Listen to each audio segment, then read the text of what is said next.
uzatmaram mən. Bəlkə bir insan deyib yüzlüyü atmaram mən. Belə kişinin məclisində saxlı yaratmaram mən. Özündəki vicdanı görsən qayda sallala. Özündəki vicdanı görsən qayda sallala.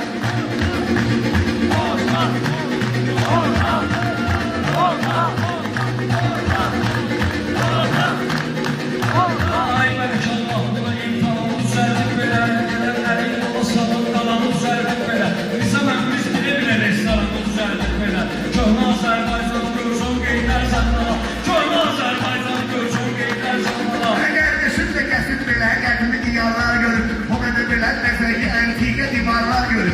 Orhan Emin Orhan şirler sanavarlar görür. Sen adi ev heyvanı görsen kaynar sallama. Sen adi ev heyvanı görsen kaynar sallama.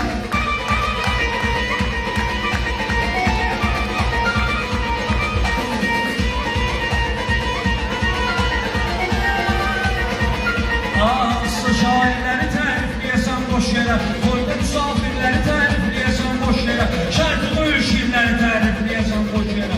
Sen gözündən aslanı görsün qeydərsən dala. Sen gözündən aslanı görsün qeydərsən dala. Elə özünə aslan deyib özünü tuxlamağın var.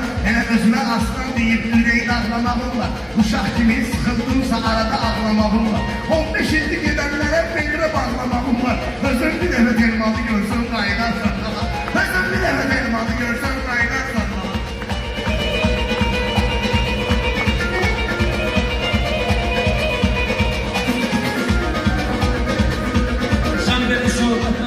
Özünü salırsan tora. Sen beni sokaktan atıp özünü salırsan tora. Səhnədə pulhan danışırsan, danışarsan sonra.